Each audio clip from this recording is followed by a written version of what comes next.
The Flow Sports Radio. Yeah. Hip Hop Sports Radio. And you're listening to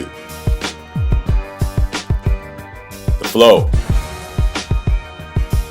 Sports Radio Show. First thing we want to get into, man, is we got to talk about this World Series Game 7 between the Cubs and the Indians, man. That is what I'm talking about, man. That was straight drama infused with 108 years of failure. I mean, none of us that are watching this show were alive when they won last time. And for them to come back from a 3-1 deficit. What's going on with these 3-1s, man? There used to be a time in professional sports that 3-1 meant, imminent death. Now, 3-1 doesn't mean anything other than you ain't won yet. This is the third 3-1 this year in 2016 that has been demolished. Of course, going back to Western Conference Finals with OKC and the Golden State Warriors, 3-1, which is the beginning of the whole trilogy, 3. Of course, the 3-1 deficit that LeBron James and the Cleveland Cavaliers overcame against the Golden State Warriors in the NBA Finals back in June. That's 2. And then Cleveland being led out the pasture on a 3-1 lead, only to have the Cubs come back and win 3-1, man. Destiny is destiny, man. You can't stop destiny. If you're destined to do something, look at it this way. If you're destined to do something, it doesn't matter what insurmountable odds are put in front of you. If you're destined to be a success, it doesn't matter what anyone says. It doesn't matter how much somebody hates. It doesn't matter how much somebody don't like it. It doesn't matter how much somebody stands in your way. None of that matters. You're going to succeed at the behest of the success that you are seeking. The success is going to put you where you want to be. So that game, man, if baseball was like that all the time, man, I would be watching baseball every day. But it ain't going to be like that every day, because you're not going to have those kind of historic situations. But man, we're sitting there watching the game, man.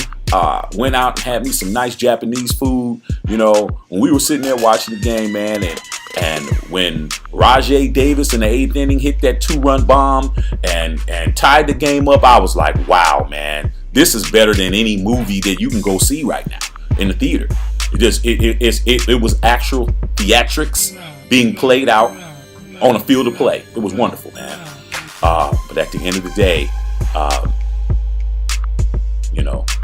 the Cubs, Chicago Cubs, they did exactly what it is they needed to do, man, to lift that cloud over their head, that over a century old cloud over their head. So congratulations to the Chicago Cubs, those people who I know that are from Chicago. I got family out in Chicago.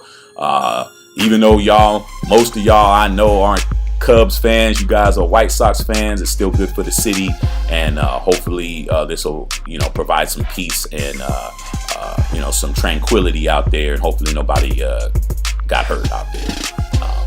So with that being said, man, I'm just going to leave it at that. But I want to talk about this NBA. First week is up. You know what I'm saying? The first week of NBA basketball, 2016-2017 season is in the books for the first week. And it's early. It's early, but we got to talk about it. The Cleveland Cavaliers are 4-0 in the Eastern Conference. Pretty much our 100 rankings are pretty much playing out how we said earlier. Go back and check out the NBA Power Rankings at the beginning of the season. And 5 games, 6 games in, everything is kind of looking like it should. And then in the Western Conference, you have Oklahoma. They're 4-0, and Golden State and the Clippers are 3-1. We all know that Golden State is the prohibitive favorite to win the NBA Finals this year. I mean, when you got Kevin Durant, you got, at least 3 of the top 10 players, maybe 4 with Draymond in the starting lineup. You better win the championship at the end of the day. But that first game, they got mollywopped by 29 by the Spurs. And so that needs to be put in perspective. I know a lot of Warrior fans like, oh, it's just one game. Okay, man. This is the thing that I need to tell you guys, man. There is the difference between being a fan. There's a difference between being an aficionado. And there's a difference between being the peanut gallery. So let me explain it. Fans, they operate from a sense of emotion. So everything is an emotional response or emotional attachment in regards to their team. So everything is always looking through rose-colored glasses. Even if your team isn't any good, it's always trying to look at the bright side of things, which is great. Aficionados like myself and like the majority of the viewers of this show we're balanced. Yeah, we have our factions, we have our teams that we love, we're fans of teams, but we're objective. We're going to look at it from an objective standpoint. That means even if our team who we love is doing bad, we're going to be objective about it. We're going to be able to speak on it. We're going to be able to say, yeah, we're not doing this. Yeah, we're not doing that. Yeah, we understand this. And fans always attack us because they think we got you. But really, no, we know more about what you're doing than you know about what we're doing because we're more objective. And then you have the peanut gallery. The peanut gallery they could be called fans or fanatics that you can't talk to. You can't talk to them about nothing because they only talk to fans of their own team. And they rally around each other and they jump on each other's backs and they physically go out and try to attack anybody who's not rooting for their team. So I can't talk to y'all. I can talk to fans and I love talking to aficionados, but the peanut gallery, I hate y'all. I can't talk to y'all. I refuse to talk to y'all. Once your peanuts start coming out, you start cracking them peanuts, I'm out. So with that being said, man, we got to get into some of the play, what's going on with some of the cats that's doing what they do right now. I think the league MVP, like I said before, is right now at this moment is Russell Westbrook. He's averaging 37 a game, 10 and 10. He's averaging a triple-double. He's playing great. His team is 4-0. Other people are playing great as well. James Harden is surprising me because James Harden is averaging what is he averaging? 31 a game, but he's leading the league in assists with 12.4. The boys, I don't understand it, but it's early. But maybe that has something to do with it. Kevin Durant is playing awesome himself. He's leading the Warriors in scoring with a 28.5 average. And then Steph is at 26.3. But we got to get down into what's going to happen later on. Everybody's talking about what's happening with what's up with LeBron James and these coffin cookies that had Steph Curry's name on them, like a tombstone. It had Klay Thompson's name on the tombstones. And I'm seeing all these people on social media getting all emotionally involved. Fans.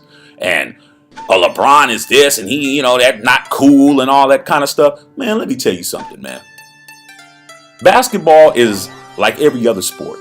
It's not only played between the lines, it's also played between the ears. It's a lot of mental warfare going on. And what LeBron James and Steph Curry, Klay Thompson, Draymond Green, Kevin Durant, even with what he's doing with Russell Westbrook, you know what they're doing? They're doing this. This book right here. The Art of War, Sun Tzu. Now, aficionados, you guys already know what this book is. This book that I have in my hand, this isn't new. I've had this book about 25 years. I have read this book, studied this book, slept with this book. Because these are the kind of things that go on in life. These are the things that people who know what's in this book, this is what they do against you. This is what they do at work. This is what they do at church. This is what they do in life. This is what happens in relationships. People use this. If you don't know this, you're going to be a victim of this. And what LeBron James was doing with that is playing mental warfare with the Warriors. He's playing mental games. He's playing mind games. You know what I'm saying? He's being strategic. It's just like Drake, man. Drake might not be the best lyricist. Drake might not even be writing his own lyrics. But Drake by far is the most strategic rapper in the game, man. Everything he does is strategic. Everything he does has a purpose. So it may seem like he's just going at Meek for no reason. It may just seem like he's just running around here just attacking everybody and throwing jabs at Kid Cudi and talking about him, when he's in the rehab and all that. But it's all mental, man. If I can get into your head, that's half the battle. You know what I'm saying? So what LeBron James did was let it be known that, hey, man, remember when y'all was talking crazy? Remember when Draymond Green said at the parade when they beat the Cleveland Cavaliers? Yep. Nope. Cavs suck. Yep. And all that. And Klay Thompson was saying what he was saying in the first game of last season that they played back in Cleveland. Steph Curry said, I hope the locker room still smells like champagne and all that. This book. Now, what happened? LeBron's like, okay, so you guys want to play mental warfare? Cool. I'm going to play mental warfare. Got into the game 5, when everybody screaming at Draymond was set up by LeBron James. It's in the book. If your opponent is quick to anger, rile them up, get them upset. And that's what LeBron did. That's exactly what he did. Got him out of there. Hey, man, it worked.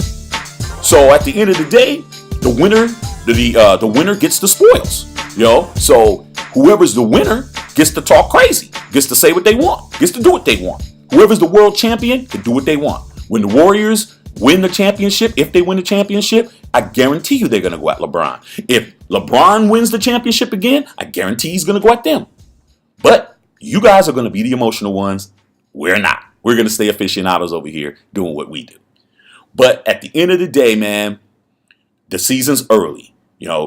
Everybody's jockeying for position. Everyone's looking like, man, they're going to do something. But the season is long, man. It's a long, drawn-out process. And we'll see what happens when the dust settles. I still think that it's inevitable that the Warriors and the Cleveland Cavaliers are going to meet in the NBA Finals for the third time. But do not count out other teams. Do not count out in the Western Conference. Don't count out those Spurs, man. Those Spurs can mess it all up for Golden State. I think that in the Eastern Conference, you don't really have, unfortunately for those who hate LeBron James, the man you love to hate the most, LeBron James.